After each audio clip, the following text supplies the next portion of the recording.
is about Yarmouth's connections to the Cabot Commemorative Dinner Service, otherwise known as the Canadian State Dinner Service. And interest in this began a few years ago after a visit to our Historical Society for a program by Marie Elwood, who was then the Chief Curator of History at the Nova Scotia Museum. And that evening we were doing a kind of a show and tell. People were bringing in objects, and she was taking a look at them and interpreting them for the membership. But then she expressed a particular interest in one of the people from Yarmouth who was an artist in China painting. So you're going to see where this is going to take us. Now, if our slides will advance. Well, they were. Let's go. Oops, there we go.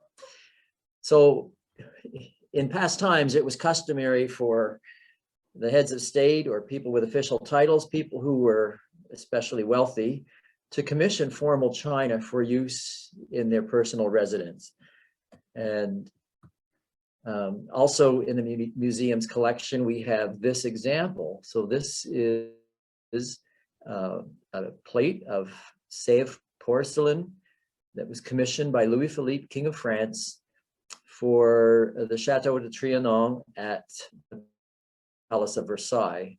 And it has his personal monogram and a crown in the middle, surrounded with a wreath of delicately painted flowers, and then a band of heavy gold leaf, the cobalt blue marbling, and additional gold gilt on the edges. It's in remarkable condition, and this is part of the museum's collection. I'll make a reference to this after we finish the formal part of the program. But presidents of the United States also commissioned their own china, and often they would have an emblem of something to do with the Great Seal of the nation, usually as a central feature. But then in 1879, Mrs. Rutherford Hayes, the wife of the US president of the day, commissioned a set of Haviland porcelain. And her idea was to have this set of china featuring what it meant to be American. So 130 designs of American flora, fauna by the American artist Theodore Davis. Duplicate sets were produced, and one was ordered and displayed by Adam Darling, a Montreal merchant. This idea caught on. So these are some samples from the Rutherford Hayes design. So in 1896, a dinner service was proposed for Canada by the Women's Art Association of Canada. At this time, we didn't have a set of formal china that would be recognized as a state dinner service. 1897 was to be the 400th anniversary of Cabot's discovery of Canada, so the dinner service was to be known as the Cabot Commemorative Dinner Service. And the crest that you see in the slide is a crest that would have been would have appeared on the back of each piece of china in this set. And so you can see the Women's Art Association of Canada, 1497 to 1897. So the dinner service would accommodate 24 people, and it was intended for use at the Governor General's residence whenever there were formal dinners being served with heads of state from other countries. Now, there was a different approach taken in Canada. We like to do things differently. So rather than having one well-known artist paint all of the pieces, there was to be, it was to be done by people from across the country. So 16 women were to be selected by a competition to paint the 16 dozen pieces.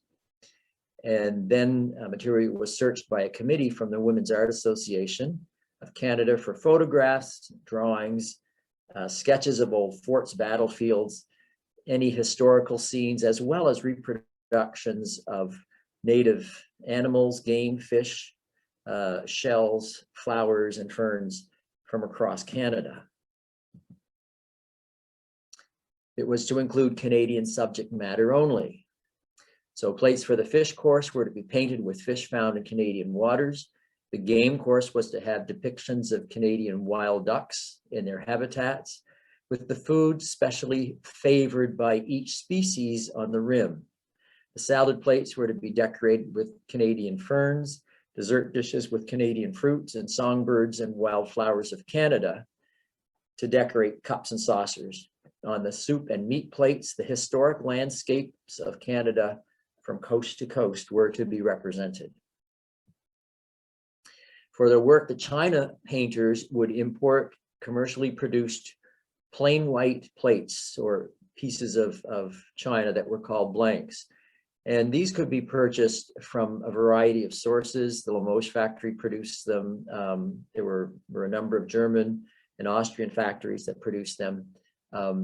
These were to come from Dalton and Company of Burslem, England. So they were sold to the artist for $8.40 a dozen, and each artist was to receive $60 a dozen for her finished work, less 10% paid to the Women's Art Association of Canada. So it was actually a fundraiser for the Women's Art Association as well, but quite an ambitious undertaking. So it begs the question of why did Canadian women become interested in painting on china in the first place? In England, china painting had become quite fashionable in the 1870s, when wealthy young women of leisure would take up china painting as a hobby. A gallery was established in Regent Street by the firm of Howland James, where annual exhibits of china painting were organized. These became juried shows judged by royal academics, and then china painting took off, and it achieved artistic and social status by the mid-1870s. Now remember, this is England, but England certainly impressed the rest of the world at the time, and so what was going on in England would certainly be emulated here. So in Canada, as in Britain, china painting was an occupational and artistic endeavor. It was one in which women predominated, and it was considered an appropriate activity for middle-class women in late Victorian society. For some women, it was a pleasant diversion, and for others, it was a serious art form. It also provided a respectable means of earning an income. So one of the best-known teachers in the late 19th century was John Howard Griffiths of London, Ontario. He learned the skill at the Mittens factory at Stoke-on-Trent in England, and he and his older brother James came to Canada in the mid-1800s. In 1889, John Griffiths won a silver medal at the Toronto Industrial Exhibition. That would be the Canadian National Exhibition today, for his china painting. We know that Yarmouth had at least 2 ladies who competed to decorate china for the Canadian State Dinner Service. Louisa Dudman, and she drew her inspiration from the art of Sir Edwin Landseer. Sir Edwin Landseer was a favorite artist of Queen Victoria, and he liked to paint deer and stags and various forms of fighting and showing their prowess. So the plates that Louisa Dudman entered into the competition are now in the museum's collection. I'm showing you this photograph of the drawing room at the Kai House that was on Vancouver Street. This was perhaps Yarmouth's largest Victorian mansion of the day. And if you look through to the back of the drawing room, through the curtains, under the chandelier, just at the left, you will see a reproduction of one of Sir Edwin Landseer's paintings. So they were widely reproduced, and etchings of them were found in a number of Yarmouth homes. Here you can see the painting up a little more closely just there at the left. So these are some of the plates from Louis Dudman's entry. So you can see the Sir Edwin Landseer reproductions in the middle. The borders have flowers of Canada, mayflowers, violets, that kind of thing. So this is the reproduction of the painting we just saw from the Kai House. This is Landseer's image entitled Monarch of the Glen, painted in 1856. And this is Louisa Dudman's entry. And this one does have the Mayflower in the border. Louisa Dudman was not successful in being selected as one of the artists, however. So we are fortunate to have this dinner service. And this was perhaps my first introduction to this whole notion that there was, in fact, this competition of artists that happened in the late 1800s. But we also had another artist named Annie Lucy Kelley. And here is a note about Miss Kelley's art studio. On Main Street, open during Friday next from 10 to 5 o'clock, during which times paintings on china, pictures from still life, and other artwork of Miss Kelley and her pupils will be on exhibition. So we know Annie Kelley didn't just paint for herself, she taught painting. So we know she was teaching during this period. This came from the June 5th Yarmouth Herald of 1889.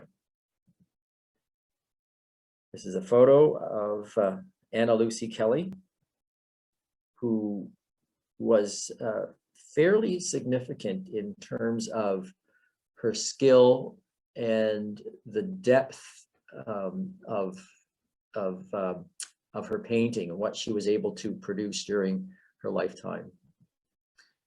A review of the exhibit just noted was written the following week, and her students included Miss Marion Durkee, Miss Beatrice Tooker, Miss Sophia Durkee, Mrs. T.B. Flint, remember that name, Miss Annie Churchill, Mrs. Alexander Hogg, Mrs. J.Y. Robbins, Mrs. H.A. Parr, her husband was a well-known druggist in time, Mrs. W.H. McKinnon, Miss Alice Killam, Miss Bessie Robbins, Miss Annie Kerr, Miss Mary Taylor, Mrs. W.H. Cann, Miss Annie Robertson, and Miss F. Gowdy. So some of the names of other ladies in Yarmouth who we know would have been painting at that time under the tutelage of Anna Lucy Kelley.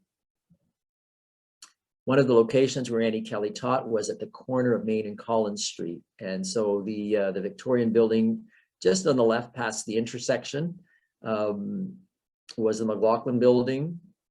It was the victim of a fire, and so the top 2 stories were destroyed, but the lower part of that building actually still exists, and that's the City Drugstore today. So Annie Kelley was a successful competitor in the competition, and she was commissioned to paint 12 of the coffee cups and saucers with the wildflowers of Canada. So what did they look like? So her inspiration came from flowers that some of which will be quite familiar. So the Mayflower, cinquefoil, twin flower, forget-me-not, lobelia, jewel weed, or touch-me-not, I guess we would know it better as, nightshade, evening primrose, partridge berry, violets, vetch, golden ragwort, and all of those flowers would be plants that she could have found growing wild in Yarmouth County. So a little bit of her history. Anna Kelley was born in Yarmouth in 1849, the daughter of Captain Charles William Kelley and Mrs. Deborah Kelley. She studied in Liverpool, Edinburgh, New York, Philadelphia, and Boston. So she was someone who received a fairly rigorous education. Back in Yarmouth, she set up a studio on Main Street where she taught art, mostly China painting, for many years. She died in Yarmouth in 1920. So she had a fairly long period of production of her china. So we have some examples of Annie Kelley's china in the museum collection, and these are some of the pieces that are on display there now. This is an oil painting that she also did, hanging, and this is also in the museum's collection. So if we go back to the dinner service, the service itself had an interesting history. So the artists were asked to paint a gold border on each piece. Detailed information was sent to the 16 artists from Ontario to Nova Scotia. Each worked in artistic and geographic isolation, so it was not until July 7th, 1897, that the entire service of 16 dozen pieces was assembled and submitted for inspection by the Ceramics Committee of the Women's Art Association of Canada at their headquarters. The state dinner service was approved and then went on exhibition in Toronto in July of 1897. It was a featured display during the International British Association meetings of that year.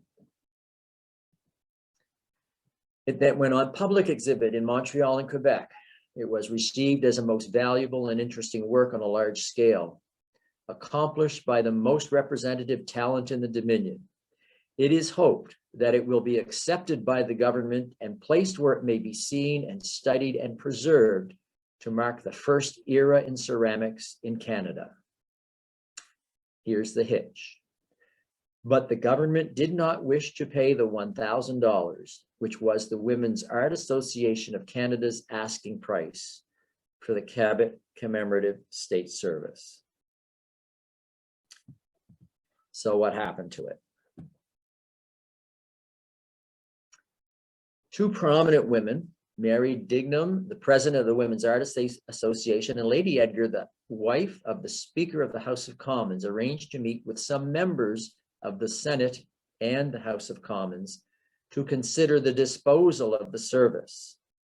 If you think about it, we had 16 women who were commissioned to paint this remarkable dinner service, and now there was no sale for it.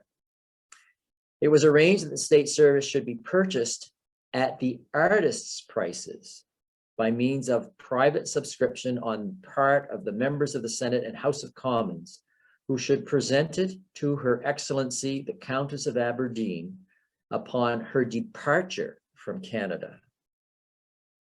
So it was to be a farewell present. So who is this lady? So the Honorable Ishbel Maria Majori Banks, Lady Aberdeen, wife of the Governor General, founded the National Council of Women of Canada in 1893. And who knew this? The Victorian Order of Nurses for Canada in 1897, and the May Courts of Canada, which is Canada's oldest service club, in 1898. She was a vigorous advocate of social reform. As wife of the Governor General, she used her position and experience to advance her causes. She was also devoted to her family and committed to the vice-regal office. Lord Aberdeen was Governor General of Canada from 1893 to 1898. He was in Halifax, Nova Scotia on June 24th, 1897, the anniversary of John Cabot's landing in Canada, to unveil a commemorative plaque for the explorer at Province House. The plaque that was sponsored by the Royal Society of Canada is still displayed there in the stairwell. An ancestor of Lord Aberdeen, Sir John Gordon of Haddo, was created a baronet of Nova Scotia in 1642. So he did have, I want to say, a long line back to some roots that supposedly touched down in Nova Scotia. But before that, Their Excellencies visited Yarmouth. This is from the Yarmouth Herald, Tuesday, August 28th, 1894. And preparations were underway for the visit of Lord and Lady Aberdeen right here in Yarmouth. This is Main Street and the front of the former courthouse. That is where, right across the street from where the town hall is today, where the former courthouse and now medical services building is located. And this was a reception area for Lord and Lady Aberdeen when they visited Yarmouth. So who bought the dinner service? So to Her Excellency, the Countess of Aberdeen, the members of the Senate and House of Commons, whose names are mentioned below, are desirous of presenting to Your Excellency on the eve of your departure some memorial of their esteem and affection in recognition of the signal devotion of Your Excellency to the promotion of all good works in Canada and your invariable kindness to the members of the Dominion Parliament. The interesting historical dinner service, the work of the Women's Art Association of Canada, seems to be most suitable for such presentation, both because it is purely Canadian and because it is the result of the effort of Canadian women, in whom Your Excellency has always shown the deepest interest. Included in the list of 29 senators and 73 members of Parliament, in the above-mentioned list is the name of T.B. Flint, the member for Yarmouth. His wife, if you recall, was one of the students of Annie Kelley. And I can imagine the conversations in that household when Mrs. Flint discovered that the dinner service was not going to be purchased for use as the Canadian state dinner service as was originally intended. So perhaps he redeemed himself by being party to the purchase of the dinner service in the end.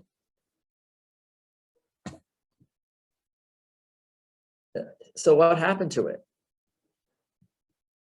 Well, the dinner service survives today, but it is not in Canada. It is in Haddo House in Aberdeenshire, Scotland, an especially made case that was constructed for it. And if you're able to visit that area, you can go and see the Canadian state dinner service as it is displayed here. You can imagine the disappointment of the artists who were promised $60 a piece for the work they did, only to find out that they were only going to get back their costs for the purchase of the china. But an afterthought comes to mind, and that is this: did Annie Kelley use her designs from the Cabot commemorative service on other china? And my thinking is yes. Golden ragwort, as it appeared on one of the coffee cups and saucers. And here we have an Annie Kelley dresser set decorated with very similar flowers. There is Annie Kelley's signature. So if you should ever pick up a piece of hand-painted china and you wonder, could this be a piece of hers? And she did paint a large quantity of china during her years. Her signature is very fine, painted with a very fine brush on the back of the pieces she decorated. In a set like this, she would sign the largest piece or one of the pieces. So in this set, it's really only the large tray that bears her signature, I believe. There's the forget-me-not on the cups and saucers, or on one of the cups and saucers. And here is a dresser tray decorated with forget-me-not, also signed by Annie Kelley. The Mayflower from the Canadian State Dinner Service. The Mayflower on the mayonnaise set that's in the museum collection. Violets, again from the coffee cup, one of the coffee cups from the State Dinner Service, and on a covered soup in the museum collection. A little more stylized perhaps, but nevertheless the same kind of floral motif. She also taught her students. So this is an unsigned piece, possibly by one of her students, Dorothy Weddleton Sweeney Robbins.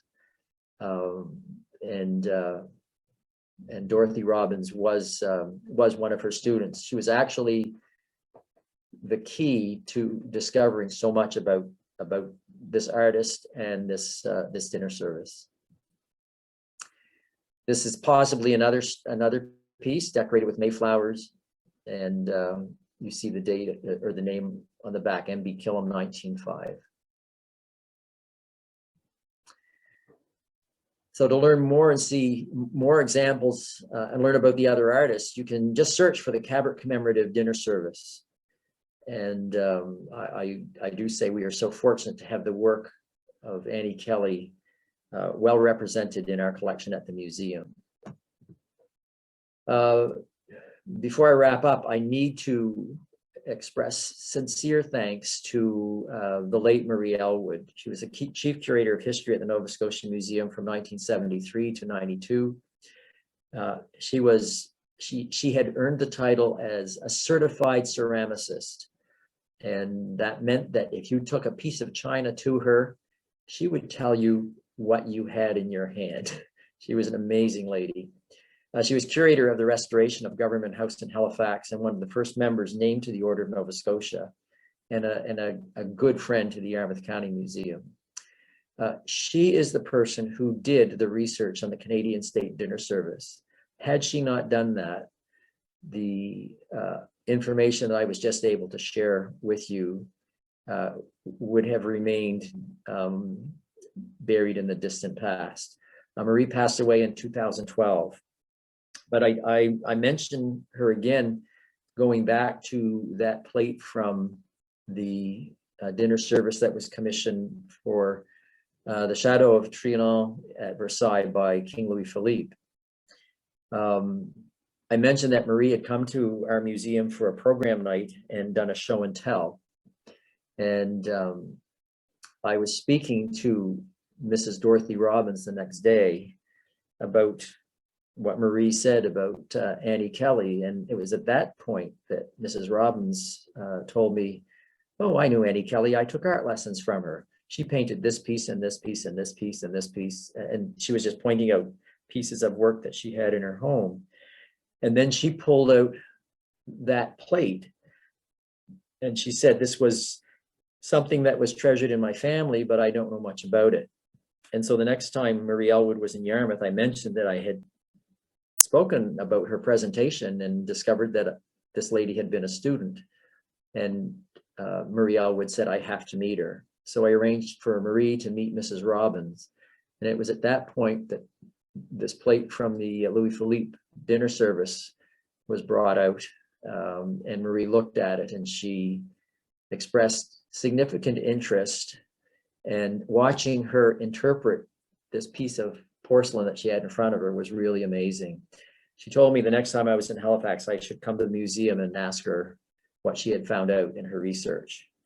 And I did that, and she explained the story of the production of that particular piece of china. She also said what was interesting is that's the second piece of that dinner service that she had been asked to look at in Nova Scotia. So the mystery around that piece remains. That is, how did a piece of Louis Philippe's dinner service wind up in Yarmouth, Nova Scotia? That's another mystery for someone to solve. That takes us to the end of our program for this evening. Thank you for joining.